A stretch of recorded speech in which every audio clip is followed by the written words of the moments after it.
나비 효과란 이런 것일까요? 중국이 요소 수출을 금지하면서 대한민국이 통째로 셧다운 위기에 놓였습니다. 아니, 이 요소가 뭔데? 반도체 대란도 아니고 석유 파동도 아니고 요소 때문에 대한민국이 셧다운될 위기라고요?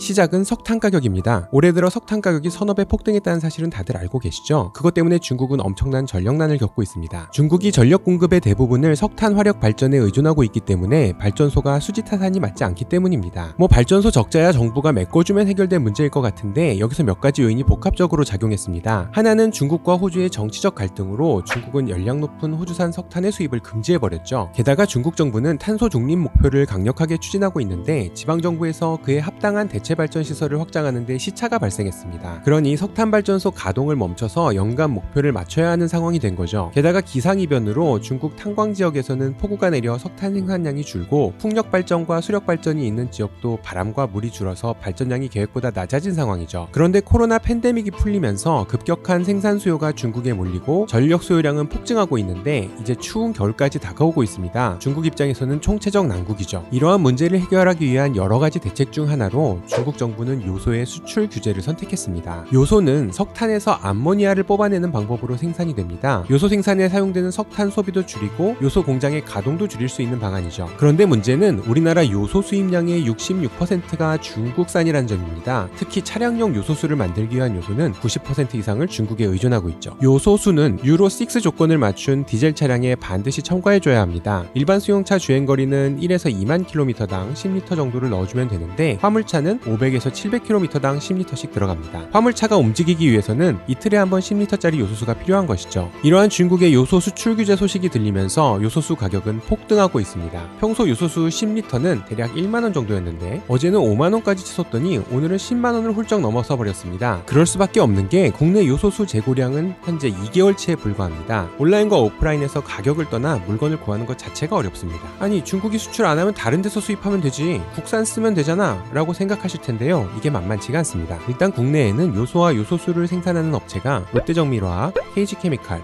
휴캠스 등이 있습니다만 생산량 자체가 국내 수요를 만족하기에도 턱도 없습니다. 대체 수입선은 러시아, 인도네시아, 일본 정도인데요. 일본의 생산량은 자급자족 수준이라 수입하기가 어렵고 인도네시아는 중국의 영향을 받아서 수출 규제를 준비 중이라고 합니다. 러시아가 그나마 희망인데 지금 주문을 해도 내년에나 들어올 수 있을 것이라고 하네요. 이 요소수가 없으면 모든 디젤 차량은 운행이 불가합니다. 즉 대한민국의 물류 동맥이 멈추게 되는 거죠. 수출과 수입 물류도 멈추고 농산물과 수산물의 신선 배송도 불가합니다. 일상생활에서 새벽 배송, 로켓 프레시와 같은 택배 배송도 멈추게 되죠. 즉 모든 물자 공급이 멈추게 되는 상황을 맞이하게 될 수도 있습니다. 전쟁이 나도 군인과 물자를 실어 나를 트럭이 없어지게 되죠. 국내의 200만 화물 운송업자들이 정부의 대책을 요구하고 있지만 정부도 뾰족한 방법이 없다고 합니다. 중국과 협상을 해도 중국이 한국한테만 요소 수출을 풀어줄 리 만무하고 러시아나 인도네시아도 설득하기 쉽지 않은 상황이죠. 별것도 아닌 요소 때문에 대한민국이 셧다운될 상황에 놓였습니다. 당장 요소의 수급 문제를 푸는 것도 중요한 과제겠지만 이번 상황을 계기로 수입 의존도가 높고 대체 수입처를 발굴하기 어려운 아이템들에 대한 전략 물자 수급 상황에 대한 점검이 꼭 필요해 보입니다.